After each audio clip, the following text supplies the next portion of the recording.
तत्समासादितरतश्चार्थेषु अभिज्ञस्वराट् तेने ब्रह्महृदा यादिकवये मुख्यन्ति यं सूर्यः धम्मरास्वेन सदा निरस्तवकं धीमहि.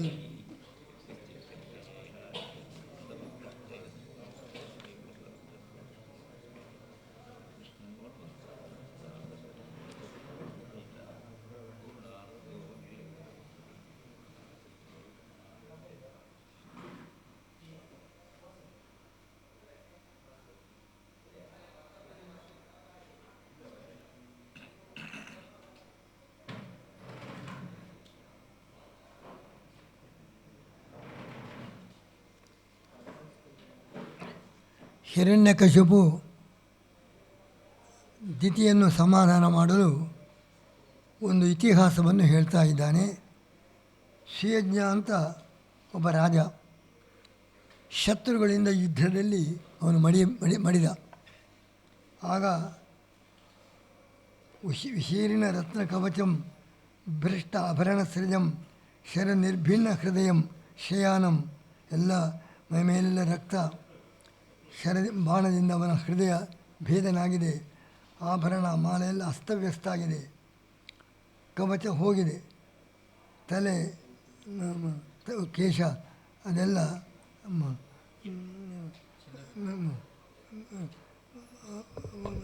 ಅಲ್ಲಿ ವಿಕಿರಣಾಗಿದೆ, ಅವನ ತಲೆ ಕೂದಲೆಲ್ಲ ಎಲ್ಲ ಕಡೆ ಅದು ಬಿಚ್ಚಿಕೊಂಡಿದೆ. ಅಂಥ ಸ್ಥಿತಿಯಲ್ಲಿ ಅವನು ಸತ್ತು ಬಿದ್ದಿದ್ದಾನೆ.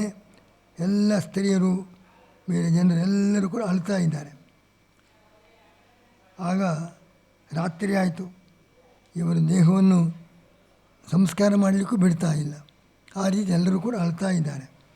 ಆಗ ಯಮದೇವರು ಬಾಲಕನಾಗಿ ಬಂದು ಅಹೋ ಅಮೀಷಾಂ ವಯಸ್ಸ ಅಧಿಕಾನಾಂ ವಿಪಶ್ಯತಾಂ ಲೋಕವಿಧಿಂ ವಿಮೋಹಾಂ ಯತ್ರೋದ್ಭವ ತತ್ರ ಗತಂ ಮನುಷ್ಯಂ ಸ್ವಯಂ ಸಧರ್ಮ ಅನುಶೋಚಂತೆ ಅಪಾರ್ಥ. ಇನ್ನು ಇಷ್ಟು ವಯಸ್ಸಾಗಿದೆ, ಇಷ್ಟಾದರೂ ಕೂಡ ಎಲ್ಲ ಗೊತ್ತಿದೆ, ಜ್ಞಾನ ಇದೆ, ಸಂಸ್ಕಾರ ಇದೆ, ಆದರೂ ಲೋಕದಲ್ಲಿ ಮರಣ ಕಂಡು ಬರ್ತಾ ಇದೆ, ಏಕರು ಸಾಯ್ತಾ ಇದ್ದಾರೆ. ಇಷ್ಟೆಲ್ಲ ಗೊತ್ತಿದ್ದರೂ ಕೂಡ ಇವರು ಅಳ್ತಾ ಇದ್ದಾರಲ್ಲ ಎಂಬುದಾಗಿ ಆ ಬಾಲಕ ಯಮನು ಬಾಲಕನಾಗಿ ಅಹೋ ಅಮೀಷಾಂ ವಯಸ್ಸ ಅಧಿಕಾನಾಂ ಲೋಕವಿಧಿಂ ವಿಪಶ್ಯತಾಂ, ಲೋಕದಲ್ಲಿ ನೋಡ್ತಾ ಇದ್ದಾರೆ, ಎಷ್ಟೋ ಮಂದಿ ಹುಟ್ಟುತ್ತಾರೆ, ಸಾಯುತ್ತಾರೆ.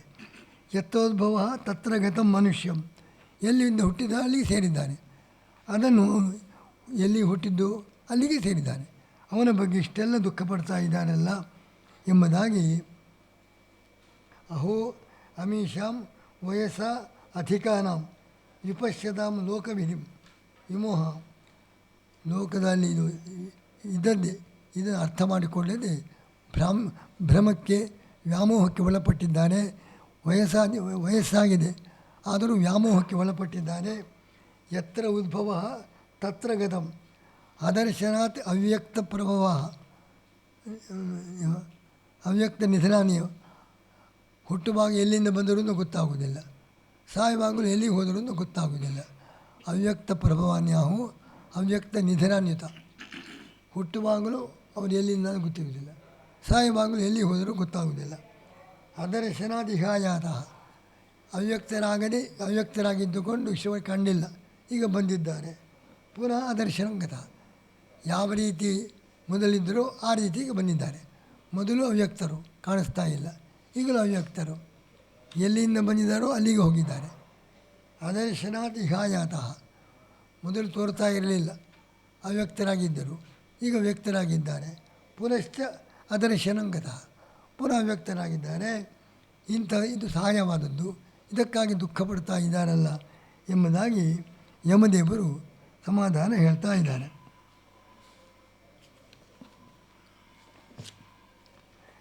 ಯತ್ರ ಉದ್ಭವ ತತ್ರ ಗತಃ ಅದರ್ಶನಾತ್ ಇಹಾಯಾತಃ ಪುನಶ್ಚ ಅದರ್ಶನಂಗತಃ, ತೋರದೇ ಇದ್ದಾಗ ಹುಟ್ಟಿದ್ದು, ಪುನಃ ಹೋಗುವಾಗ ಅದೇ ಸ್ಥಿತಿಗೆ, ತೋರದೇ ಇರುವ ಸ್ಥಿತಿಗೆ, ಅವ್ಯಕ್ತ ಸ್ಥಿತಿಗೆ ಹೋಗಿದ್ದಾರೆ.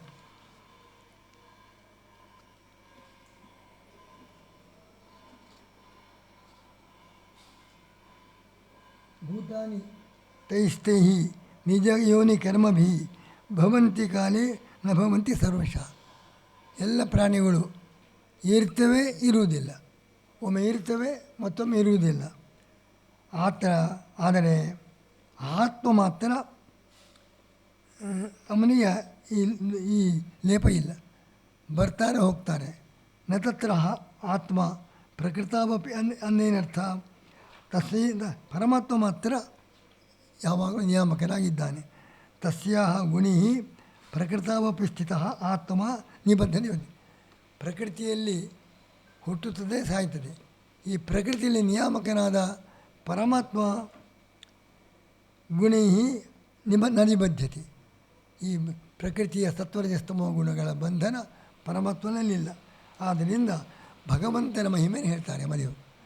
ಈ ಜೀವನು ಹುಟ್ಟುತ್ತಾನೆ, ಸಾಯ್ತಾನೆ, ಪ್ರಕೃತಿಯ ಬಂಧನಕ್ಕೆ ಒಳಪಟ್ಟಿದ್ದಾನೆ.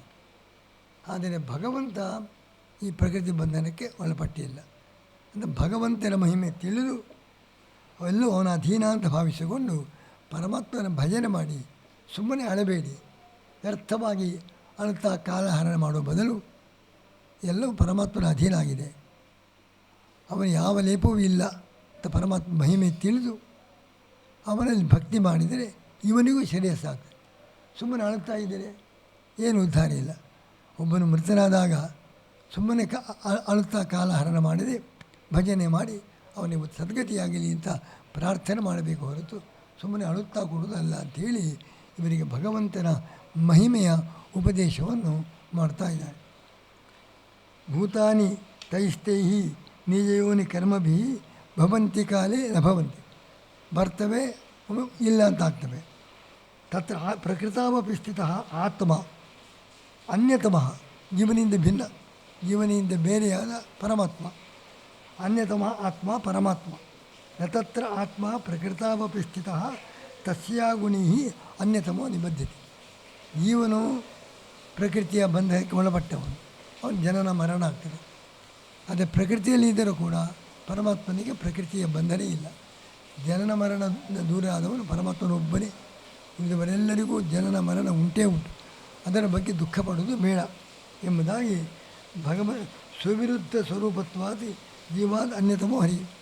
ಜೀವನಿಗೆ ಪ್ರಕೃತಿ ಬಂಧ ಉಂಟು, ಅದಕ್ಕೆ ವಿರುದ್ಧವಾಗಿ ಭಗವಂತ ಪ್ರಕೃತಿ ಬಂಧ ವಿದೂರ ಎಂಬುದಾಗಿ ಭಗವನ್ಮಾಹಾತ್ಮ್ಯ ಕಥನೇನ ಸರ್ವಸ್ಯ ತದ್ವಶತ್ವಾತ್ ಸೈವ ಭಜನೀಯ ನ ಶೋಕೇನ ಪ್ರಯೋಜನ. ಶೋಕದಿಂದ ಉಪಯೋಗ ಇಲ್ಲ. ಪರಮಾತ್ಮನ ಭಜನೆ ಮಾಡಿ ಅವನ ಜೀವನಿಂದ ಭಿನ್ನ, ಅವನಿಗೆ ಜನನ ಮರಣಾದಿ ದೋಷ ಇಲ್ಲ, ಇರುವುದು ಜೀವನಿಗೆ ಮಾತ್ರ ಎಂಬ ವಸ್ತುಸ್ಥಿತಿಯನ್ನು ತಿಳಿದುಕೊಂಡು ಶೋಕ ಮಾಡದೆ ಭಗವಂತನ ಭಜನೆ ಮಾಡಿ ಅಂತ ಯಮದೇವರು ಉಪದೇಶ ಕೊಡ್ತಾ ಇದ್ದಾರೆ.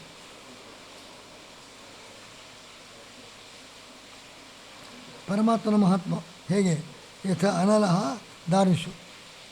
ಕಟ್ಟಿಗೆಯಲ್ಲಿ ಬೆಂಕಿ ಇದೆ, ಕಟ್ಟಿಗೆ ಬೇರೆ, ಬೆಂಕಿ ಬೇರೆ. ಅದರಂತೆ ದೇಹದಲ್ಲಿ ಪರಮಾತ್ಮ ಇದ್ದಾನೆ, ಆದರೆ ದೇಹದ ಲೇಪ ಅವನಿಗೆ ಇಲ್ಲ. ಯಥ ಅನಲಹ ದಾರುಷು ಭಿನ್ನಯತೆ. ಹಾಗೆ ಶ್ಲೋಕ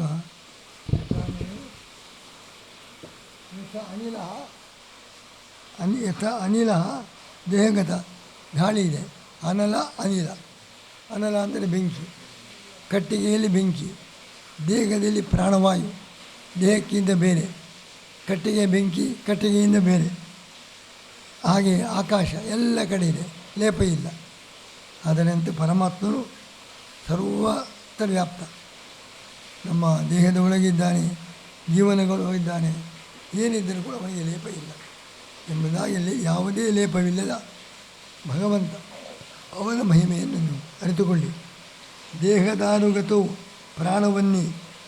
ಪ್ರಾಣ ದೇಹದಲ್ಲಿ, ಬೆಂಕಿ ಕಟ್ಟಿಗೆಯಲ್ಲಿ ಇದೆ. ಸರ್ವಗತಂ ನಭಃ. ಆಕಾಶ ಎಲ್ಲ ಕಡೆ ಇದೆ, ಅವುಗಳಿಗೆ ಲೇಪ ಇಲ್ಲ. ದೇಹಾದಿಭ್ಯೋ ಯಥಾ ಭಿನ್ನ. ದೇಹದಲ್ಲಿರುವ ಪ್ರಾಣವಾಯು ದೇಹಕ್ಕಿಂತ ಬೇರೆ, ಕಟ್ಟಿಗೆಯಲ್ಲಿರುವ ಬೆಂಕಿ ಕಟ್ಟಿಗೆಯಿಂದ ಬೇರೆ. ಎಲ್ಲ ಕಡೆ ಇರುವ ಆಕಾಶ ಆ ವಸ್ತುವಿಗಿಂತ ಬೇರೆ, ಅವರಿಗೆ ಲೇಪ ಇಲ್ಲ. ಅದರಂತೆ ಜೀವಗತೋ ವಿಷ್ಣು ಜೀವಾದ್ ಭಿನ್ನ. ದೇಹದ ಒಳಗೆ ಜೀವನೊಳಗೆ ಪರಮಾತ್ಮ ಇದ್ದಾನೆ. ಜೀವನಿಂದ ಭಿನ್ನ. ಜೀವನ ಯಾವ ಧರ್ಮ ಅವನಿಗಿಲ್ಲ. ಜೀವನಿಗೆ ಜನನ ಮರಣಾದಿಗಳುಂಟು, ಜೀವಾಂತರ್ಗತ ಪರಮಾತ್ಮನೇ ಅದಿಲ್ಲ ಎಂಬುದಾಗಿ ನಮಗೂ ಪರಮಾತ್ಮನಿಗೂ ಇರತಕ್ಕ ವ್ಯತ್ಯಾಸ ಇಟ್ಟುಕೊಂಡು ನಮ್ಮ ಜನನ ಮರಣದ ಬಗ್ಗೆ ದುಃಖ ಪಡದೆ ಪರಮಾತ್ಮನ ಸ್ಮರಣೆ ಮಾಡಿ. ದೇಹದಾರುಗತೋ ಪ್ರಾಣವನ್ನಿ ಸರ್ವಗತಂ ನಭ ದೇಹಾದಿಭ್ಯೋ ಯಥಾ ಭಿನ್ನ ತದ್ಗುಣಿ ನ ಲಿಪ್ಯತೆ. ಆ ಗುಣದ ಲೇಪ ಇಲ್ಲ. ತಥಾ ಜೀವಗತೋ ವಿಷ್ಣು ಜೀವಾದ್ ಭಿನ್ನ ಎಂಬುದಾಗಿ ಹಿರಣ್ಯಕಶಿಪು ಹಾದಿ ಉಪದೇಶ. ಅವನಿಗೆ ಆ ಜಯನ ಆವೇಶ ವಿಶೇಷವಾಗಿ ಆಗಿದೆ. ಆದ್ದರಿಂದ ಜೊತೆಗೆ ನಿಜವಾದ ಸಿದ್ಧಾಂತವನ್ನು ಹೇಳಿ ತತ್ವವನ್ನು ಉಪದೇಶ ಕೊಟ್ಟು ಅವನ ದುಃಖವನ್ನು ಪರಿಹಾರ ಮಾಡಲಿಕ್ಕೆ ಒಳ್ಳೆಯ ಸಾತ್ವಿಕನಾಗಿ ಹಿರಣ್ಯಕಶಿಪು ಉಪದೇಶ ಮಾಡ್ತಾ ಇದ್ದಾನೆ.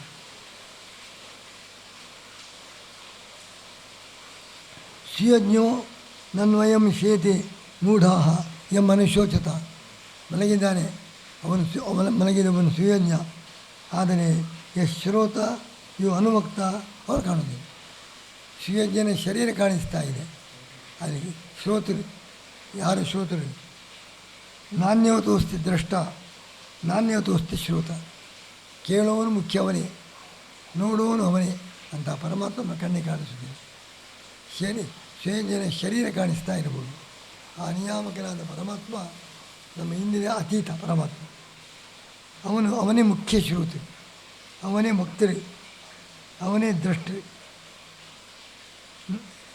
ಸುಯಜ್ಞೋ ನನ್ವಯಂ ಶೇತಿ ಮೂಢ ಯಮನುಶೋಚತ ಯಶ್ರೋತ ಇವು ಅನುಮಕ್ತ ಇಹ ನ ಸದೃಶ್ಯತ ಕರಿತಿ. ಮುಖ್ಯವಾದ ಶ್ರೋತೃ ಯಾರು? ನಾವಲ್ಲ, ಜೀವನಲ್ಲ, ಪರಮಾತ್ಮನೇ ಮುಖ್ಯ ಶ್ರೋತೃ. ನ ಶ್ರೋತ ನಾನು ಅನುಮಕ್ತ ಅಯಂ ಆಚಾರ್ಯ ವ್ಯಾಖ್ಯಾನ ಮಾಡ್ತಾರೆ. ಈ ಜೀವನ ಮುಖ್ಯ ಶ್ರೋತೃ ಅಲ್ಲ. ಮುಖ್ಯೋಪ್ಯತ್ರ ಮಹಾನಸು, ಮುಖ್ಯ ಪ್ರಾಣ ಇದ್ದಾನೆ, ಆದರೆ ಇಂದಿರುವುಳ್ಳ ಆತ್ಮ ಇದ್ದಾನೆ. ಆದರೆ ಪರಮಾತ್ಮ ಇದಕ್ಕಿಂತ ಮುಖ್ಯ, ಅವನೇ ಮುಖ್ಯ ಶ್ರೋತೃ. ಒಳಗಿರುವ ಪ್ರಾಣವಾಯುವಲ್ಲ, ಒಳಗಿರುವ ಜೀವನವಲ್ಲ, ಅವನನ್ನು ಮೀರಿ ಅವನಿಗಿಂತ ಬೇರೆಯಾದ ಪರಮಾತ್ಮನೇ ಎಲ್ಲವನ್ನು ನೋಡುವನು, ಎಲ್ಲವನ್ನು ಕೇಳುವನು ಅವನೇ. ಭೂತೇಂದ್ರಿಯ ಮನೋಲಿಂಗಾನ್ ದೇಹಾನ್ ಉಚ್ಚಾಬಚ್ಚಾನ್ ವಿಭು ಭಜತಿ ಮುಚ್ಚಿರಿಯತಿ ಹನ್ಯ ಸ್ವಚ್ಛ ತಚ್ಚಾಪಿ ಸ್ವೇನ ತೇಜಸ. ಈ ಭೂತ ಇಂದ್ರಿಯ ಇವು ಮನಸ್ಸು ಇದೇ ದೇಹ ಉಂಟು ಎಂಬುದಕ್ಕೆ ಸೂಚನೆ. ಭೂತ ಪಂಚಭೂತ ಇಂದ್ರಿಯ ಮನಸ್ಸು ಲಿಂಗದೇಹ ಎಲ್ಲವನ್ನು ಕೂಡ ಪರಮಾತ್ಮ ಪ್ರವೇಶ ಮಾಡ್ತಾನೆ, ಬಿಡ್ತಾನೆ. ಅದು ಮತ್ತೊಬ್ಬರ ಪ್ರೇರಣೆಯಿಂದಲ್ಲ, ಸ್ವೇನ ತೇಜಸ. ನಾವೆಲ್ಲ ಹೋಗ್ತೇವೆ ದೇಹದೊಳಗೆ ಪರಮಾತ್ಮ ಅಧೀನರಾಗಿ. ಆದರೆ ಪರಮಾತ್ಮನು ಭೂತ ಇಂದ್ರಿಯ ಮನಸ್ಸು ಲಿಂಗದೇಹ ಇದನ್ನು ಕೆಲವು ಉತ್ತಮವಾಗಿರಬಹುದು, ನೀಚವಾಗಿರಬಹುದು, ಅದನ್ನು ಭಜತಿ ಪ್ರವೇಶ ಮಾಡ್ತಾನೆ, ಉತ್ಸೃಜತಿ ಪರಿತ್ಯಾಗ ಮಾಡ್ತಾನೆ. ಅವನು ನಮಗಿಂತ ಭಿನ್ನ. ಸ್ವೇನ ತೇಜಸ, ಯಾರು ಅವನು ಕೇಳುವನಿಲ್ಲ, ಯಾರು ಅಧೀನನಾಗಿ ಮಾಡುವುದಲ್ಲ, ತನ್ನ ಇಚ್ಛೆಯಿಂದಲೇ ತನ್ನ ಶಕ್ತಿಯಿಂದಲೇ ಎಲ್ಲದರೊಳಗೆ ಪ್ರವೇಶ ಮಾಡಿ ಎಲ್ಲ ಕಾರ್ಯ ನಡೆಸ್ತಾ ಇದ್ದಾನೆ.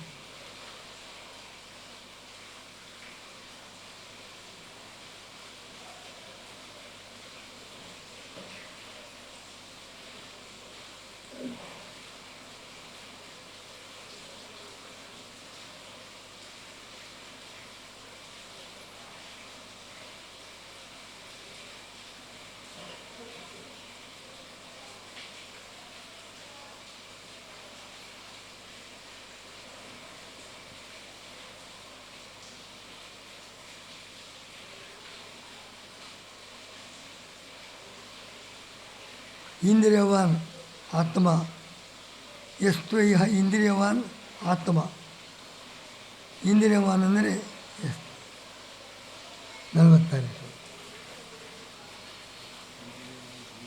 ಭೂತೇಂದ್ರಿಯ ಮನೋಲಿಂಗಾನ್ ದೇಹ ಶ್ರೋತ ಜ್ಞಾನವೃತ್ತಾನಂ ಮುಖ್ಯೋತ್ತರ ಮಹಾನಸು ಯಸ್ವ ಇಂದ್ರಿಯವಾನ್ ಆತ್ಮ ತದ ಅನ್ಯ ಪ್ರಾಣದೇವ ಅಂತ ಭಾಗವತ.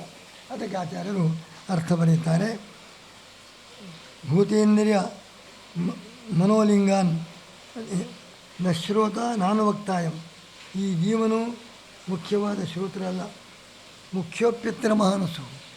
ಹಸುವುದು ಪ್ರಾಣ, ಮುಖ್ಯ ಪ್ರಾಣ, ಅವನೂ ಅಲ್ಲ. ಎಷ್ಟು ಇಂದ್ರಿಯವಾನ್ ಆತ್ಮ ಜೀವ, ಅವನೂ ಅಲ್ಲ.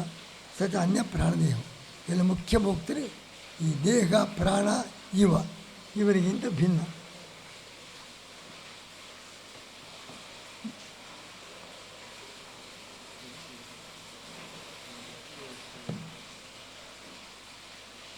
ಯಾವುದೇ ಲಿಂಗಾನ್ಯದೋ ಖ್ಯಾತ್ಮ ತಾವತ್ ಕರ್ಮ ನಿಬಂಧನ.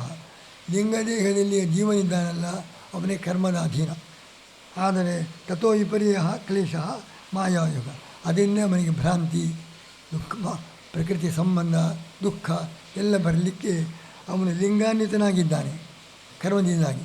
ಅದರಿಂದ ಅವನಿಗೆ ದುಃಖ ಪಡ್ತಾ ಇದ್ದಾನೆ. ಆದರೆ ಇದೆಲ್ಲ ವಿತತಾಭಿನಿವೇಶೋಯಂ, ಈ ಭೌತಿಕ ವಿಷಯದಲ್ಲಿ ಇದರಿಂದ ಮಹಾಪ್ರಯೋಜನ ಉಂಟು ಎಂಬುದು ಸುಮ್ಮನೆ ಭ್ರಾಂತಿ. ಇದೆಲ್ಲ ಮನುಷ್ಯ ವ್ಯರ್ಥ ವಿಫಲ, ಸ್ವಪ್ನದಂತೆ. ಸ್ವಪ್ನ ಸತ್ಯವೇ, ಆದರೆ ಪ್ರಯೋಜನ ಇಲ್ಲ.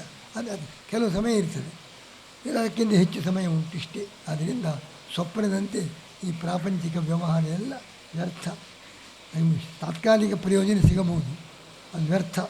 ಆದ್ದರಿಂದ ನಾವು ಇದರಲ್ಲಿ ಆಸಕ್ತಿಯನ್ನು ಬಿಟ್ಟು ಪರಮಾತ್ಮದಲ್ಲಿ ಭಕ್ತಿಯನ್ನು ಮಾಡಬೇಕು ಎಂಬುದಾಗಿ 2 ಶ್ಲೋಕದಲ್ಲಿ ಜೀವನು, ಮುಖ್ಯ ಪ್ರಾಣ, ಜೀವ ಇದೆಲ್ಲ ಶ್ರೋತರಲ್ಲ. ಎಲ್ಲ ದೇಹದೊಳಗಿದ್ದು ಎಲ್ಲವನ್ನು ಮಾಡಿಸುವವನು ಪರಮಾತ್ಮನೇ. ಅವನೇ ಸ್ವತಂತ್ರ, ಅವನೇ ಕರ್ಮಲೇಪ ಇಲ್ಲ. ಕರ್ಮಲೇಪ ಅದರಿಂದ ದುಃಖ, ಇದೆಲ್ಲ ಜೀವನಿಗೆ ಭ್ರಾಂತಿ. ಇದೇ ಶಾಶ್ವತ ಅಂತ ತಿಳ್ಕೊಂಡು ಸ್ವಪ್ನದಲ್ಲಿ ಇದ್ದಂತೆ ಇದರ ಬಗ್ಗೆ ವಿಶೇಷವಾದ ಅಭಿಮಾನವನ್ನು ಜೀವನ ಮಾಡಿ ದುಃಖವನ್ನು ಪಡ್ತಾ ಇದ್ದಾನೆ. ಇದನ್ನೆಲ್ಲ ಬಿಡಿ ಎಂಬುದಾಗಿ ಯಮದೇವರು ಆ ಸ್ತ್ರೀಯರಿಗೆಲ್ಲ ಉಪದೇಶ ಕೊಡ್ತಾ ಇದ್ದಾರೆ. ನಾಣ್ಯೋತೋಸ್ತಿ ದೃಷ್ಟ, ನಾಣ್ಯೋತೋಸ್ತಿ ಶ್ರೋತ, ಸಂಯೋತೋ ಅಶ್ರುತಃ ಅಮತಃ ಇತ್ಯಾದಿ ಪ್ರಮಾಣದಿಂದ ಮುಖ್ಯ ಶ್ರೋತರು ಭಗವಂತನೇ ಅಂತ ಭಾಗವತದಲ್ಲಿ ಹೇಳಿದ್ದಾರೆ. ಅದಕ್ಕೆ ವೇದವಾಕ್ಯವನ್ನು ಆಧಾರವಾಗಿ ತೋರಿಸ್ತಾ ಇದ್ದಾರೆ. ಮುಖ್ಯ ಪ್ರಾಣೋಪಿ ಸ್ವತೋ ನ ಶ್ರುತ, ಒಳಗಿದ್ದಾನೆ ಮುಖ್ಯ ಪ್ರಾಣ, ಅವನಿಗೂ ಆ ಸ್ವಾತಂತ್ರ್ಯ ಇಲ್ಲ. ಕಿಮು ಜೀವ ಅಯನ್ನತು, ಇವನಲ್ಲ ಮುಖ್ಯವ ಎಷ್ಟು ಸ್ವಯಜ್ಞ, ಸೋಪಿ ಸ್ವಯಜ್ಞ ಇದ್ದಾನಲ್ಲ ಅವನಲ್ಲ. ಸ್ವತಃ ಶ್ರೋತು ಮುಕ್ತು ನ ಶಕ್ತಃ ನತ್ವಯಂ ಸ್ವಯಜ್ಞ ಚೇತಿ, ಇವನಲ್ಲ, ಇವನಿಗೆ ಆ ಸಾಮರ್ಥ್ಯ ಇಲ್ಲ. ಮುಖ್ಯ ಪ್ರಾಣೋಪಿ ಅತಃ ತಸ್ಯಾನುಶೇಖೇನ ಕಿಂ, ಸುಮ್ಮನೆ ಯಾಕೆ ದುಃಖ ಪಡ್ತಾ ಇದ್ದೆ? ಇವನ ಅಸ್ವತಂತ್ರ, ಸ್ವತಂತ್ರ ಪರಮಾತ್ಮ, ಇವನ ಬಗ್ಗೆ ದುಃಖ ಪಡೆದು ಬೇಡ, ಪರಮಾತ್ಮನ ಸ್ಮರಣೆ ಮಾಡಿ. ಮುಖ್ಯ ಪ್ರಾಣೋಪಿ ಸ್ವತೋ ನ ಶ್ರೋತ, ಕಿಮು ಜೀವ ಅನ್ಯೋ ಜೀವ ಅಚೇತೋ ದೇಹ, ಜಡವಾದ ದೇಹಕ್ಕಿಂತ ಜೀವನ ಬೇರೆ. ಆ ಜೀವನ ಅಧೀನ ದೇಹ. ಪಶ್ಯಾಮಿ ಅಂತ ಅವನಿಗೆ ಅಭಿಮಾನ ಉಂಟು, ನಾನು ನೋಡ್ತೇನೆ, ನನ್ನ ಕಣ್ಣಿದೆ, ನಾನು ನೋಡ್ತೇನೆ. ಆದರೆ ಕಣ್ಣು ಇವನ ಅಧೀನ. ಎಲ್ಲದಕ್ಕೂ ಅಧೀನ ಪರಮಾತ್ಮ, ಎಲ್ಲ ಪರಮಾತ್ಮನ ಅಧೀನ. ಚಕ್ಷುರಾದಿ ಇಂದ್ರಿಯಗಳು, ಮನಸ್ಸು, ಜೀವ, ಜ್ಞಾನ ಎಲ್ಲ ಪರಮಾತ್ಮನ ಅಧೀನ. ಯಾರ ಅಧೀನ? ಮುಖ್ಯ ಪ್ರಾಣದ ಅಧೀನ. ಆ ಮುಖ್ಯ ಪ್ರಾಣಿಗೂ ಜ್ಞಾನ ಮನನ ಬರಲಿಕ್ಕೆ ಪರಮಾತ್ಮ ಬೇಕು. ಒಟ್ಟಿಗೆ ದೇಹ, ಈ ದೇಹ ಬೇರೆ, ಜೀವ ಬೇರೆ. ಈ ದೇಹ ಜೀವನ ಅಧೀನವಾಗಿದೆ. ಜೀವನು ನಾನು ನೋಡ್ತೇನೆ, ಅಭಿಮಾನ ಉಂಟು, ನಾನು ಮಾಡ್ತೇನೆ, ನಾನು ನೋಡ್ತೇನೆ ಅಂತ. ಆ ಜ್ಞಾನ ಕ್ರಿಯಾ ಎಲ್ಲ ಪರಮಾತ್ಮ ಮುಖ್ಯ ಪ್ರಾಣದ ಅಧೀನ. ಮುಖ್ಯ ಪ್ರಾಣಿಗೂ ಸ್ವಾತಂತ್ರ್ಯ ಉಂಟು, ಅವನು ಪರಮಾತ್ಮ ಅಧೀನ. ಇಷ್ಟಿರುವಾಗ ಈ ಜೀವನು ಅಸ್ವತಂತ್ರ, ಇವನ ಮರಣಕ್ಕಾಗಿ ಯಾಕೆ ದುಃಖ ಪಡ್ತಾ ಇದ್ದೇವೆ? ಎಸ್ತಸ್ಯ ಜ್ಞಾತೃ ಮಂತ್ರಿತ್ವದಾತ ಸ ಭಗವಾನ್ ಅಣಿ. ಈ ಜೀವನಿಗೆ ಜ್ಞಾನ ಮನನ ಶಕ್ತಿ ಎಲ್ಲ ಕೊಟ್ಟವ ಯಾರು? ಪ್ರಾಣನಿಗೆ ಆ ಶಕ್ತಿ ಕೊಟ್ಟವನು ಯಾರು? ಪರಮಾತ್ಮ. ಪರಮಾತ್ಮನ ಅಧೀನ ಮುಖ್ಯ ಪ್ರಾಣ, ಮುಖ್ಯ ಪ್ರಾಣನ ಅಧೀನ ಜೀವ, ಜೀವನ ಅಧೀನ ದೇಹ. ಆದ್ದರಿಂದ ಅಂಥ ಸ್ವಾಮಿ ಅವನೇ. ಆದ್ದರಿಂದ ಜ್ಞಾನಾದಿಗಳು ಅವನೇ ಕೊಡ್ತಕ್ಕವನು. ಅವನು ತನ್ನ ಇಚ್ಛೆಯಿಂದಲೇ ಸದೇಹ ಭಜತೆ ವಿಷ್ಣು ಸ್ವೇಚ್ಛೆಯವ, ತನ್ನ ಇಚ್ಛೆಯಿಂದಲೇ ಬರ್ತಾರೆ, ತ್ಯಾಗ ಮಾಡ್ತಾರೆ. ಯಾವದ್ದೇಹತ್ತಿದೋ ವಿಷ್ಣು ತಾವಜ್ಜೀವ.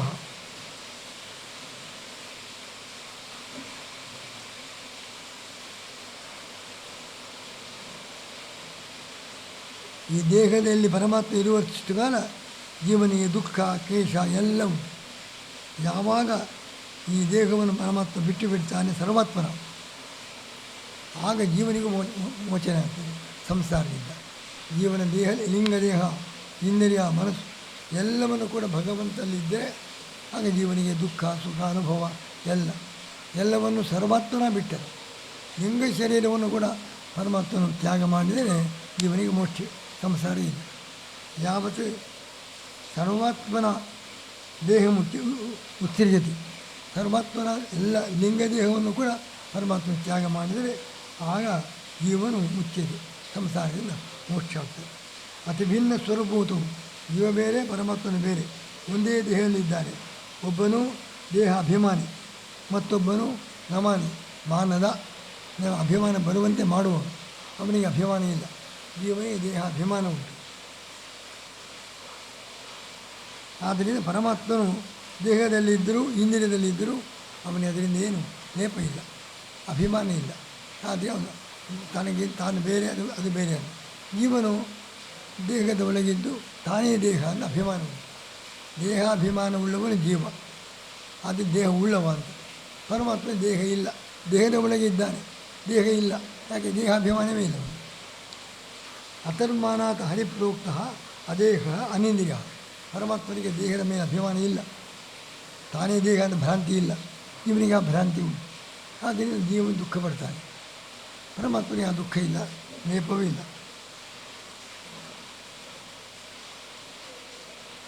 ಇನ್ನು ಪರಮಾತ್ಮನ ಯಾವಾಗ ದೇಹದಲ್ಲಿರುವುದು? ಜೀವನ ಇರುವಷ್ಟು ಕಾಲ.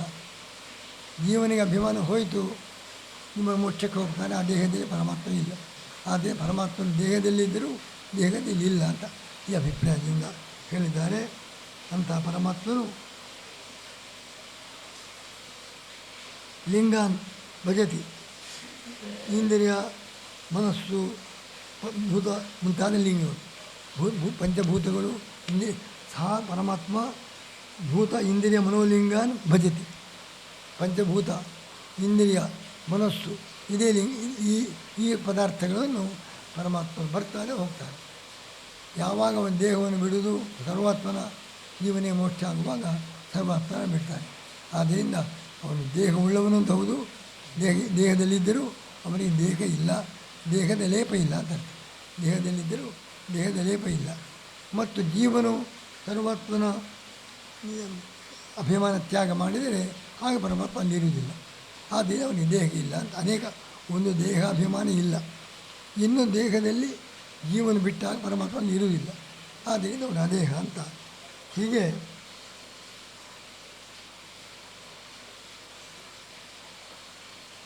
ಈ ಜೀವನು ಲೇಪಾಭಿಮಾನಿ, ಲೇಪ ಉಂಟು, ಆಗ ಅಭಿಮಾನ ಉಂಟು. ಮುಕ್ತಿಗಿಂತ ಪೂರ್ವದಲ್ಲಿ, ಮುಕ್ತಿಯ ಮೂಲದಲ್ಲಿ ಅನುಭವ ಉಂಟು. ಆದರೆ ಸ್ವರೂಪಾನಂದ ಅನುಭವ ಮುಕ್ತಿಗಿಂತ ಮೊದಲಿಲ್ಲ. ಲೇಪಾಭಿಮಾನಿ ಜೀವಸ್ತು. ಜೀವನು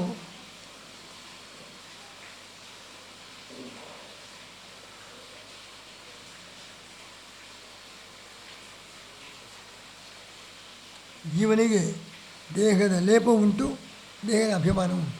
ಲೇಪ ಅಭಿಮಾನ ಎರಡೂ ಜೀವನಿಗೆ ಉಂಟು. ಯಾವಾಗ? ಮುಕ್ತಿಗಿಂತ ಮೊದಲು. ಸ್ವರೂಪ ಅನುಭವ ಇಲ್ಲ. ಲೇಪಾಭಿಮಾನಿ ಜೀವಸ್ತು, ಸ್ವರೂಪ ಅನುಭವಿನ ಸ್ವರೂಪದ ಅನುಭವ ಇಲ್ಲ. ಮುಕ್ತೇ ಪ್ರಾಕ್. ಆದರೆ ಅವನು ಮಾನಿ, ಪರಮಾತ್ಮನು ಮಾನಿಯಲ್ಲ. ಅವನಿಗೆ ಲೇಪವೂ ಇಲ್ಲ, ಅಭಿಮಾನವೂ ಇಲ್ಲ. ಇವನು ಎರಡೂ ಉಂಟು. ಮುಕ್ತೇ ತೇನ ಮಾನಿಯುಕ್ತ, ಅದರಿಂದ ಜೀವನು ಮಾನಿ.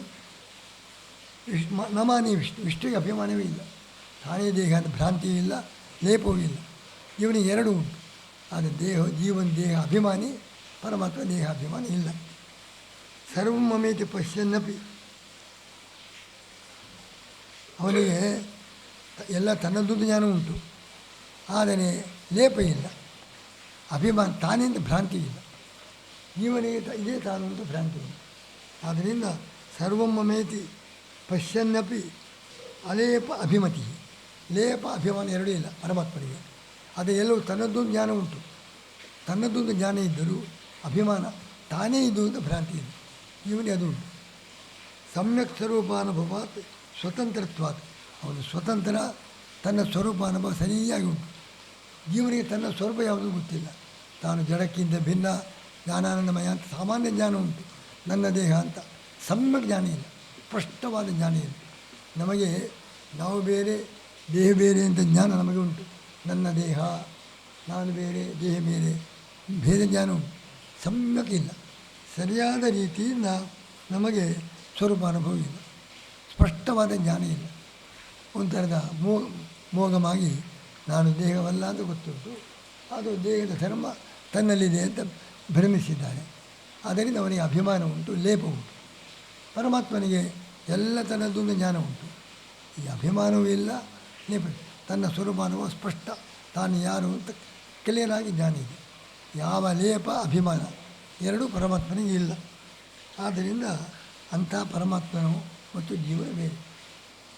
ಇದನ್ನು ತಿಳ್ಕೊಂಡು ಈ ಜೀವನ ಅಸ್ವಾತಂತ್ರ್ಯ, ಅವನಿಗಿರುವ ಅಭಿಮಾನ, ಲೇಪ ಇದೆಲ್ಲ ತಿಳಿದುಕೊಂಡು ಜೀವನ ಮರಣಾದಿಗಳು ಸಹಜ, ಅದಕ್ಕಾಗಿ ದುಃಖ ಪಡೋದು ಬೇಡ.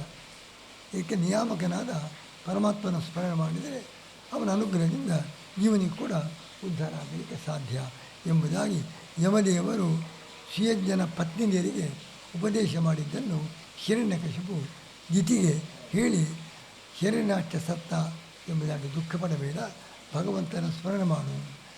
ಭಗವಂತನ ಸ್ಮರಣೆ ಮಾಡೋದು ಬೇಡ ಅಂತ ಮುಂದೆ ಅವನು ಪ್ರಹ್ಲಾದನಿಗೆ ಹೇಳುವವನು ಈಗ ಒಳ್ಳೆಯ ಉಪದೇಶವನ್ನು ಮಾಡ್ತಾ ಇದ್ದಾನೆ ಆವೇಶದಿಂದ. ಜೀವನಿಗೆ ಲಿಂಗದೇಹ ಭಂಗ ಆಗದೆ ಸ್ವರೂಪಾನಂದ ಸಿಗ್ತದೆ.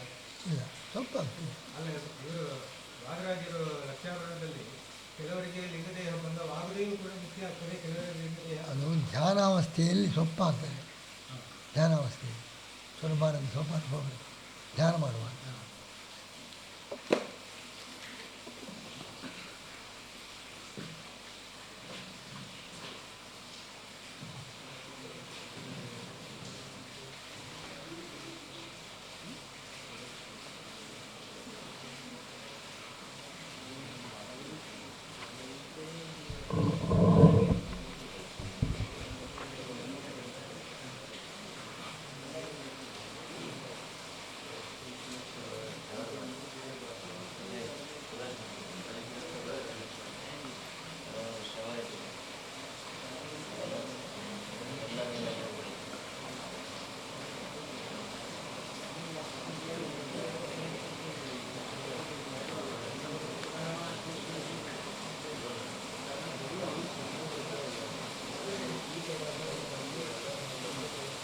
ಅಥೋ ನೇತಾದೃಶಂ ಕಿಂಚಿತ್ ಪ್ರಮಾಣತಮಮಿಷ್ಯತಿ.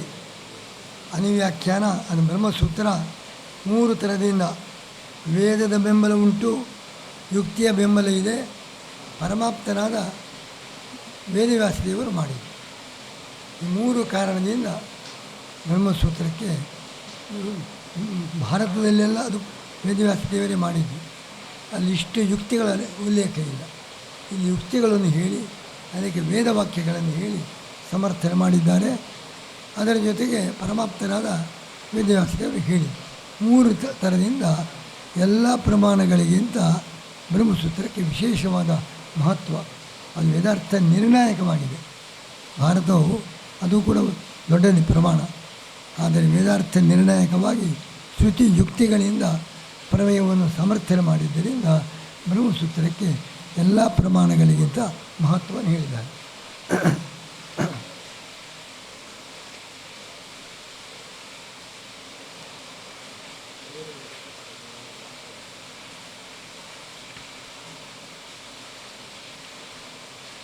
ಸ್ವಯಂಕೃತಾಪಿ ತದ್ವ್ಯಾಖ್ಯ. ಹಾಗಾದರೆ ವ್ಯಾಖ್ಯಾನ ಮಾಡಿ ಆಗಿದೆ, ಸೂತ್ರ ಭಾಷ್ಯ ಮಾಡಿದ್ದೀವಿ, ಮಾಡಿದರೂ ಕೂಡ ಅದನ್ನು ಇನ್ನೂ ಸ್ಪಷ್ಟೀಕರಣ ಮಾಡಬೇಕು. ಅದಕ್ಕೋಸ್ಕರ ಏನು ಸ್ಪಷ್ಟೀಕರಣ ಅಂತ ಹೇಳಿದರೆ, ಒಂದು ಅಲ್ಲಿ ಸ್ಪಷ್ಟವಾಗಿ ಹೇಳಿಲ್ಲ ಅಂತ ಎಷ್ಟೋ ವಿಷಯವನ್ನು ಹೇಳಿದ್ದಾರೆ. ಇನ್ನು ಅಲ್ಲಿ ಸಂಕ್ಷೇಪವಾಗಿ ಹೇಳಿದ್ದನ್ನು ಅನಿವ್ಯಾಖ್ಯಾನದಲ್ಲಿ ಬಿಡಿಸಿ ಹೇಳಿದ್ದಾರೆ. ಕೆಲವು ಕಡೆಯಲ್ಲಿ ಉದಾಹರಣೆಗೆ ಅಲ್ಲಿ ಹೇಳದಿದ್ದದ್ದು ಯಾವುದು ಅಂದರೆ, ಅಲ್ಲಿ ಭಾಷ್ಯದಲ್ಲಿ ಎಲ್ಲ ಹೇಳಿದ್ದಾರೆ. ಒಂದು ಪೂರ್ವಪಕ್ಷ ಬಂತು, ಎಲ್ಲ ವೇದ ಕರ್ಮವನ್ನೇ ಬೋಧನೆ ಮಾಡೋದು. ಬ್ರಹ್ಮನು ಕರ್ಮ ಅಲ್ಲ, ಕಾರ್ಯ ಅಲ್ಲ, ಬ್ರಹ್ಮ ಸಿದ್ಧ ವಸ್ತು. ಅವನನ್ನು ಹೇಳಲಿಕ್ಕೆ ಶಾಸ್ತ್ರ ಯಾಕೆ? ಶಾಸ್ತ್ರ ಕೆಲಸ ಏನು? ನಮಗೊಂದು ಪ್ರವೃತ್ತಿ ಆಗಬೇಕು. ಅದು ಮಾಡು ಇದು ಮಾಡು ಅಂತ. ಬ್ರಹ್ಮ ನಾವು ಮಾಡಲಿಕ್ಕೆ ಯೋಗ್ಯನಲ್ಲ ಅಂತ ಬ್ರಹ್ಮನನ್ನು ಹೇಳುವ ಅಗತ್ಯ ಏನುಂಟು? ಸಿದ್ಧ ವಸ್ತು ಸಾಧ್ಯ ಯಾವುದನ್ನು ಮಾಡಲಿಕ್ಕೆ ಬರ್ತದೋ ಯಾಗ ಮಾಡಲಿಕ್ಕೆ ಬರ್ತದೆ ಅದನ್ನು ಹೇಳಿ.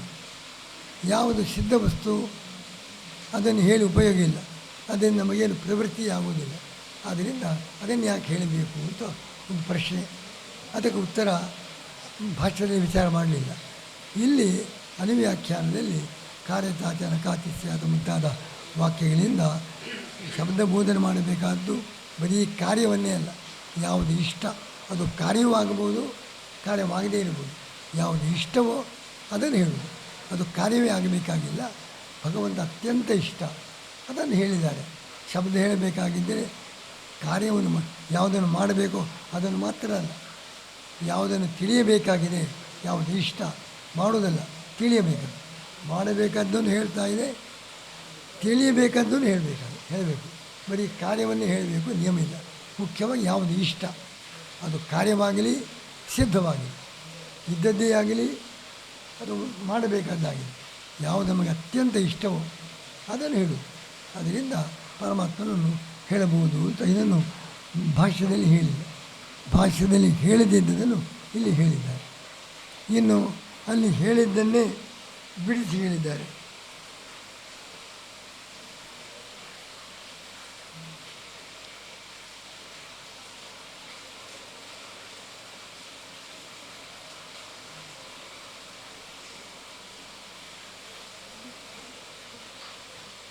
ಅಲ್ಲಿ ಸಂಕ್ಷೇಪವಾಗಿ ಹೇಳಿದ್ದನ್ನು ವಿಸ್ತಾರವಾಗಿ ಇಲ್ಲಿ ಹೇಳ್ತಾರೆ. ಮತ್ತು ಕೆಲವು ಕಡೆ ಬೇರೆ ಕಡೆ ಹೇಳಿದ್ದನ್ನು ಒಟ್ಟಿಗೆ ಸಂಗ್ರಹ ಮಾಡಿ ಒಟ್ಟಿಗೆ ಹೇಳಿದ್ದಾರೆ. ಅಲ್ಲಿ ಸಂಕ್ಷೇಪವಾಗಿ ಹೇಳಿದ್ದನ್ನು ವಿಸ್ತಾರವಾಗಿ ಹೇಳಿದ್ದಾರೆ, ಹೇಳದಿದ್ದದನ್ನು ಹೇಳಿದ್ದಾರೆ. ಹೀಗೆ ಅನೇಕ ರೀತಿಯಿಂದ ಸ್ಪಷ್ಟೀಕರಣ. ಅಲ್ಲಿ ಕೇಳಿದ್ದನ್ನು ಲಯ ಭಾಷ್ಯದಲ್ಲಿ ಯಾರಿಗೆ ಎಲ್ಲಿ ಲಯ ಅಂತ ವಿಕ್ಷಿಪ್ತವಾಗಿ ಹೇಳಿದ್ದಾರೆ. ಆಚಾರ್ಯರ ಅನುವ್ಯಾಖ್ಯಾನದಲ್ಲಿ ಒಂದೇ ಕಡೆ ಸಂಗ್ರಹ ಮಾಡಿ ಎಲ್ಲೆಲ್ಲಿ ಯಾರಿಗೆ ಲಯ ಅಂತ ಹೇಳಿದ್ದಾರೆ. ಅಲ್ಲಿ ಬಿಡಿ ಬಿಡಿಯಾಗಿ ಹೇಳಿದ್ದನ್ನು ಸಂಗ್ರಹ ಮಾಡಿ ಏಕೀಕರಣ ಮಾಡಿ ಒಟ್ಟಿಗೆ ಹೇಳಿದ್ದಾರೆ, ಬುದ್ಧಿಯಲ್ಲಿ ಉಳಿಯೋದಕ್ಕೋಸ್ಕರ. ಅಲ್ಲಿ ಎಷ್ಟೋ ವಿಷಯ ಬಹಳ ಸಂಕ್ಷೇಪವಾಗಿ ಹೇಳಿದ್ದಾರೆ, ಅದನ್ನು ವಿಸ್ತಾರವಾಗಿ ಇಲ್ಲಿ ಬಿಡಿಸಿದ್ದಾರೆ.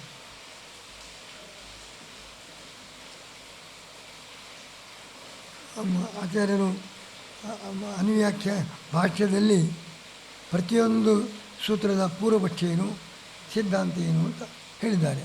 ಅದನ್ನು ಶ್ಲೋಕ ಮಾಡಿ ಸಂಗ್ರಹವಾಗಿ ಭಾಷ್ಯದಲ್ಲಿ 2-3 ಶ್ಲೋಕದಲ್ಲಿ ಇಡೀ ಪಾದದಲ್ಲಿ ಏನು ಪೂರ್ವಪಕ್ಷ ಯುಕ್ತಿ, ಏನು ಸಿದ್ಧಾಂತ ಯುಕ್ತಿ ಅಂತ ಸಂಗ್ರಹ ಮಾಡಿ ಅನುವ್ಯಾಖ್ಯಾನದಲ್ಲಿ ಹೇಳಿದ್ದಾರೆ. ಅಲ್ಲಿ ವಿಸ್ತಾರವಾಗಿ ಹೇಳಿದ್ದನ್ನು ಸಂಗ್ರಹ ಮಾಡಿ ಇಲ್ಲಿ ಹೇಳಿದ್ದಾರೆ. ಈ ಅನೇಕ ರೀತಿಯಿಂದ ಅನುವ್ಯಾಖ್ಯಾನದ ಪ್ರಯೋಜನ ಅಲ್ಲಿ ಪರಮಾತ್ಮ ಖಂಡನೆ ವಿಶೇಷ ಮಾಡಿಲ್ಲ, ಇಲ್ಲಿ ಮಾಡಿದ್ದಾರೆ. ನಮ್ಮದೇ ಯಾಕೆ ಸರಿ, ಓದೋದು ಯಾಕೆ ತಪ್ಪು, ಅದರ ವಿವರಣೆ ಅಲ್ಲಿ ಹೆಚ್ಚಿಲ್ಲ, ಅದನ್ನು ಅನುವ್ಯಾಖ್ಯಾನದಲ್ಲಿ ಮಾಡಿದ್ದಾರೆ. ಈಗ ಭಾಷ್ಯ ಮಾಡಿದ್ದರೂ ಅದಕ್ಕಿಂತ ಹೆಚ್ಚಿನ ಪ್ರಯೋಜನ ಸ್ಪಷ್ಟೀಕರಣ ಅದನ್ನು ಮಾಡಲಿಕ್ಕೋಸ್ಕರ ಅನುವ್ಯಾಖ್ಯಾನವನ್ನು ಆಚಾರ್ಯರು ತಾನು ಮಾಡಿದ್ದು ಅಂತೇಳಿ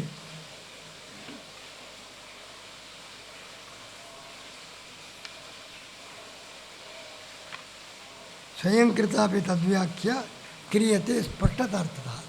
ತಾನು ಭಾಷ್ಯದಲ್ಲಿ ವ್ಯಾಖ್ಯಾನ ಮಾಡಿದ್ದರೂ ಈ ಥರದ ಸ್ಪಷ್ಟೀಕರಣ, ಸಂಕ್ಷೇಪವಾಗಿ ಹೇಳಿದ್ದನ್ನು ಬಿಡಿಸಿ ಹೇಳುವುದು, ಅಲ್ಲಲ್ಲಿ ಹೇಳಿದ್ದನ್ನು ಕ್ರೋಢೀಕರಣ ಮಾಡುವುದು.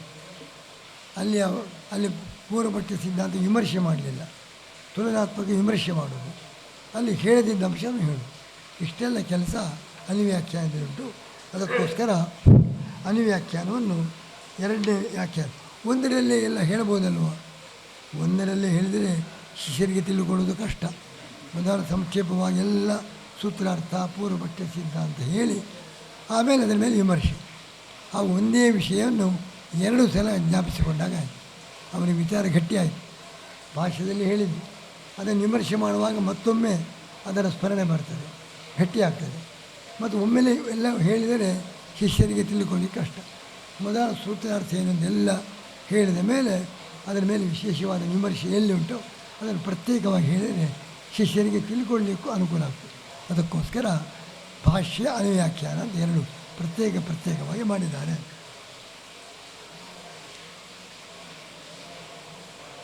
ಆದರೆ ಇಷ್ಟೆಲ್ಲ ಮಾಡಿದ್ದೀರಿ, ಮಂಗಲಾಚರಣೆ ಇಲ್ಲ ಬ್ರಹ್ಮಸೂತ್ರ.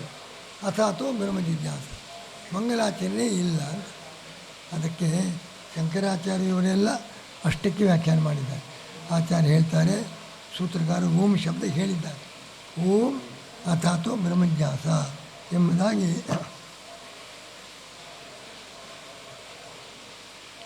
ತತ್ರ ತಾರಾಥ ಮೂಲತ್ವ ಸರ್ವಶಾಸ್ತ್ರಸ್ಯ ಜಯಿಷ್ಯತಿ. ಎಲ್ಲ ಶಾಸ್ತ್ರದಲ್ಲಿಯೂ ಕೂಡ ತಾರ ಅಥ, ಓಂಕಾರ ಮತ್ತು ಅಥ ಇದು ಮಾಂಗಲಿಕ. ಅದಕ್ಕೆ ಸೂತ್ರದಲ್ಲಿಯೂ ಪ್ರಯೋಜನ ಉಂಟು.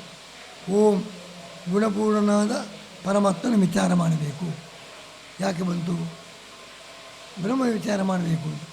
ಜೀವನೇ ಬ್ರಹ್ಮನಾದರೆ ಜೀವನ ಜ್ಞಾನ ಉಂಟೇ ಉಂಟು, ವಿಚಾರ ಮಾಡಲಿಕ್ಕೆ ಏನುಂಟು ಅಂತ ಕೇಳಿದರೆ, ಓಂ ಅವನು ಬರೀ ಜೀವನಲ್ಲ, ಜೀವನಿಗಿಂತ ಭಿನ್ನ, ಗುಣಪೂರ್ಣನಾದವನು ನಾವಲ್ಲ, ನಮಗಿಂತ ಭಿನ್ನ, ಅವನ ಜ್ಞಾನ ನಮಗಿಲ್ಲ ಎಂಬುದಾಗಿ ಶಾಸ್ತ್ರಕ್ಕೆ ವಿಷಯ ಯಾರು? ಜೀವನಲ್ಲ, ಆತ್ಮನೇ ವಿಷಯನಲ್ಲ. ಆತ್ಮನಿಗಿಂತ ಭಿನ್ನನಾದ, ನಮಗೆ ಯಾರ ಜ್ಞಾನ ಇಲ್ಲವೋ ಅಂಥ ಗುಣಪೂರ್ಣನಾದ ಪರಮಾತ್ಮ ಎಂಬುದಾಗಿ ಶಾಸ್ತ್ರಕ್ಕೆ ವಿಷಯ. ಅಥ ಅಧಿಕಾರಿ ಯಾರು? ಅಥ ಎಲ್ಲ ಶಾಸ್ತ್ರ ಅಧ್ಯಯನ ಮಾಡಿ ವೈರಾಗ್ಯ ಶಮದಮಾದಿ ಸಂಪತ್ತಿ ಪಡೆದ ನಂತರ ಅಧ್ಯಯನ ಮಾಡಬೇಕು ಅಂಥೇಳಿ ಶಾಸ್ತ್ರಕ್ಕೆ ಅಧಿಕಾರಿ, ಶಾಸ್ತ್ರಕ್ಕೆ ವಿಷಯ. ಇದನ್ನು ತಿಳಿಸೋದು ಜೊತೆಗೆ ಮಂಗಲಾಚರಣೆ. ಏಕಾಕ್ರಿಯ ವ್ಯರ್ಥಕರಿ ಭಗವಾನ್. ಓಂ ಅಥ ಎಂಬ ಶಬ್ದ, ಎರಡು ಶಬ್ದಗಳು ಅತ್ಯಂತ ಮಾಂಗಲಿಕ. ವೀಣಾ ಧ್ವನಿ, ವೀಣೆ ಮತ್ತು ವೇಣು, ಕೊಳಲು, ಶಂಖದ ಇದು ಹೇಗೆ ಮಾಂಗಲಿಕ. ಶಂಖಧ್ವನಿ ಇದ್ದರೆ ಆ ಮನೆಗೆ ಮಂಗಳ, ಕೊಳಲಿನ ಧ್ವನಿ, ವೀಣಾ ಧ್ವನಿ ಮಂಗಳಕರ. ಅದರಿಂದ ಓಂಕಾರ ಎಂಬುದು ಶಬ್ದ ಕೇಳಿದರೆ ಸಾಕು ಮಂಗಲ. ಅದು ಮಂಗಲವನ್ನು ಉಂಟು ಮಾಡ್ತದೆ.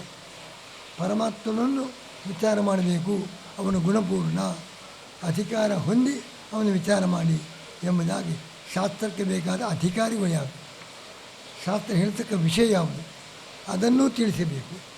ಅದರ ಜೊತೆಗೆ ಮಂಗಲವೂ ಆಗಬೇಕು. ಆ ಎರಡು ಉದ್ದೇಶ ಇಟ್ಟುಕೊಂಡು ಒಬ್ಬ ಮನೆಯಲ್ಲಿ ಯಾವುದೋ ಹೋಮಕ್ಕೆ ಅಭಿಷೇಕಕ್ಕೋಸ್ಕರ ಕಲಶ ತಗೊಂಡು ಬರ್ತಾರೆ.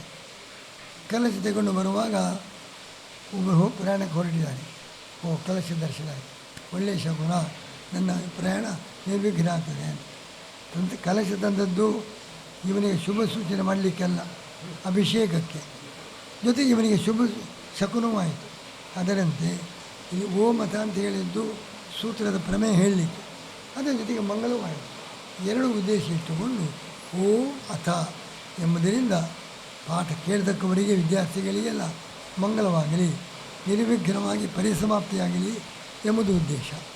ಜೊತೆಗೆ ಯಾರನ್ನು ವಿಚಾರ ಮಾಡಬೇಕು? ಗುಣಪೂರ್ಣನಾದ ಪರಮಾತ್ಮನ ವಿಚಾರ ಮಾಡಬೇಕು ಎಂಬುದಾಗಿ ಶಾಸ್ತ್ರದ ವಿಷಯವನ್ನು, ಶಾಸ್ತ್ರಕ್ಕೆ ಯಾರು ಅಧಿಕಾರಿಗಳು ಅದನ್ನು ತಿಳಿಸಬೇಕು, ಜೊತೆಗೆ ಮಂಗಲವಾಗಬೇಕು. ಅದಕ್ಕೋಸ್ಕರ ಓಂ ಅಥ ಅಥವಾ ಬ್ರಹ್ಮಜಿಜ್ಞಾಸ ಎಂಬುದಾಗಿ ಪ್ರಾರಂಭದಲ್ಲಿ ವೇದವ್ಯಾಸ ದೇವರು ಮಂಗಲಾಚರಣೆ ಮಾಡಿಲ್ಲ ಅಂತ ಆಕ್ಷೇಪ ಬೇಡ, ಮಂಗಲಾಚರಣೆ ಮಾಡಿ ಓಂ ಅಥ ಎಂಬ ಶಬ್ದದಿಂದ ಮಂಗಲಾಚರಣೆ ಮಾಡಿದ್ದಾರೆ ಅಂತ. ಈ ಓಂ ಅಥ ಎಂಬುದು ಸೂತ್ರದಲ್ಲಿ ಉಂಟೋ ಇಲ್ಲವೋ? ಓಂ ಅಥಾತೋ ಬ್ರಹ್ಮ ಜಿಜ್ಞಾಸ ಅಂತ ಹೇಳುವಾಗ ಪೃಥಕ್ಕಾಗಿ ಹೇಳ್ತೇವೆ. ಅದೇನು ಸೂತ್ರಕ್ಕೆ ಸೇರಿಲ್ಲ, ಇದು ಸೂತ್ರಕ್ಕೆ ಸಂಬಂಧಪಟ್ಟದ್ದಲ್ಲ. ಸಂಬಂಧಪಟ್ಟಿದ್ದಾದರೆ ಓಂ ಅಥ ಅಂತ ಒಟ್ಟಿಗೆ ಇರಬೇಕು. ಓಂ ಅಥಾತೋ ಬ್ರಹ್ಮ ಜಿಜ್ಞಾಸ, ಹರಿ ಓಂ ಷಣ್ಣೋ ಮಿತ್ರ. ಓಂಕಾರ ಬೇರೆ, ಆ ವಾಕ್ಯ ಬೇರೆ. ಅದರಂತೆ ಓಂ ಅಥಾತೋ ಬ್ರಹ್ಮ ಜಿಜ್ಞಾಸ ಎಂಬುದ ಓಂತ ಪ್ರತ್ಯೇಕ ಉಚ್ಚಾರಣೆ ಮಾಡೋದರಿಂದ ಇದು ಸೂತ್ರಕ್ಕೆ ಸೇರಿದ್ದಲ್ಲ, ಇದು ಮಂಗಲಾಚರಣೆ ಅಲ್ಲ ಅಂತ ಮಧ್ಯದಲ್ಲಿ ಪೂರ್ವಪಕ್ಷ. ಅದಕ್ಕೆ ಪ್ರತ್ಯೇಕ ಹೇಳುವುದು ಸೂತ್ರಕ್ಕೆ ಸೇರಿಲ್ಲ ಅಂತಲ್ಲ. ಈ ಓಂಕಾರ ಈ ಒಂದು ಸೂತ್ರಕ್ಕೆ ಮಾತ್ರ ಸಂಬಂಧಪಟ್ಟದ್ದಲ್ಲ. ಎಲ್ಲ ಸೂತ್ರ ಓಂ ಜನ್ಮಾದ್ಯಸೇತಃ ಓಂ ಶಾಸ್ತ್ರಯೋನಿತ್ವಾದ. ಓಂಕಾರ ಪ್ರಾರಂಭ ಮತ್ತು ಕೊನೆ ಇದ್ದರೆ ಅದು ಬಹಳ ನಮಗೆ ಫಲಪ್ರದ. ಅದಕ್ಕೋಸ್ಕರ ಓಂಕಾರ ಬರೀ ಈ ಸೂತ್ರಕ್ಕೆ ಮಾತ್ರ ಸಂಬಂಧಪಟ್ಟದ್ದಲ್ಲ, ಎಲ್ಲ ಸೂತ್ರಗಳಲ್ಲಿ ಇಟ್ಟುಕೊಳ್ಬೇಕು ಅಂತ ತಿಳಿಸೋದಕ್ಕೋಸ್ಕರ ಅದನ್ನು ಪೃಥಕ್ಕಾಗಿ ಹೇಳೋದು. ಸರ್ವತ್ರ ಅನುಗತತ್ವಾತ್ತು ಪೃಥಕ್ ಓಂಕ್ರಿಯತೆ, ಎಲ್ಲ ಸೂತ್ರಗಳಲ್ಲಿಯೂ ಓಂಕಾರ ಇಟ್ಟುಕೊಳ್ಬೇಕು. ಒಂದಕ್ಕೆ ಮಾತ್ರ ಪ್ರತ್ಯೇಕ ಹೇಳುವಾಗ ಬಹಳ ಗೌರವ ಆಗ್ತದೆ. ಅದಕ್ಕೋಸ್ಕರ ಮೊದಲು ಓಂ ಅಥಾತೋ ಬ್ರಹ್ಮಜಿಜ್ಞಾಸ ಜನ್ಮಾದ್ಯಸ, ಈ ಓಂಕಾರ ಎಲ್ಲ ಸೂತ್ರಗಳಲ್ಲಿ ಇಟ್ಟುಕೊಳ್ಳಬೇಕು ಅಂತ ತಿಳಿಸೋಕ್ಕೋಸ್ಕರ ಪೃಥಕ್ಕಾಗಿ ಉಚ್ಚಾರಣೆ ಮಾಡಿದ್ದಾರೆ, ಹೊರತು ಅದು ಸೂತ್ರಕ್ಕೆ ಸೇರಿದ್ದು ಎಂಬುದಾಗಿ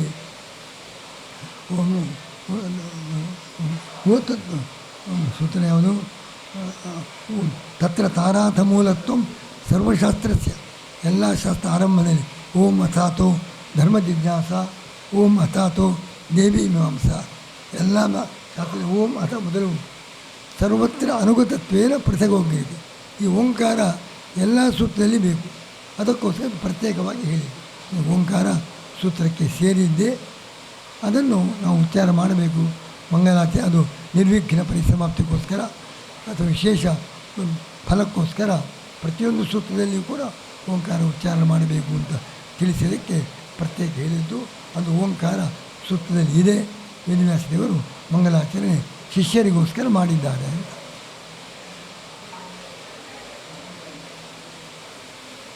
ಅದನ್ನು ಎರಡು ಓಂಕಾರ ಅಂತ ಕೆಲವು ಪಕ್ಷ. ಓಂ ಅಂತ ಸೂತ್ರದಲ್ಲಿ ಉಂಟು. ಓಂ ಅಥಾತೋ ಬ್ರಹ್ಮಜಿಜ್ಞಾಸ, ನಾರಾಯಣ ಮಂತ್ರ ಹೇಳುವಾಗ ಓಂ ನಮೋ ನಾರಾಯಣಾಯ ಅಂತ ಎರಡು ಹೇಳುವಂತೆ ಒಂದು ಓಂಕಾರ ಸೂತ್ರದಲ್ಲಿ ಉಂಟು. ಇನ್ನೊಂದು ಜನರಲ್ಲಾಗಿ ಹೇಳುವಂಥದ್ದು ಓಂ ಅಥಾತೋ ಬ್ರಹ್ಮಜಿಜ್ಞಾಸ ಅಂತ ಎರಡು ಓಂಕಾರ ಉಂಟು ಅಂತ ಕೆಲವರು. ಒಂದೇ ಓಂಕಾರ ಸಾಕು, ಎರಡೂ ಕೆಲಸ ಆಗ್ತದೆ, ಎರಡು ಪಕ್ಷ ಉಂಟದೆ. ಒಂದೇ ಓಂಕಾರ ಅಂತ ಪಕ್ಷ ಉಂಟು, ಎರಡು ಓಂಕಾರ ಅಂತ ಎರಡು ಪಕ್ಷವನ್ನು ಚಂದ್ರಿಕಾಚಾರ್ಯರು ಹೇಳಿದ್ದಾರೆ.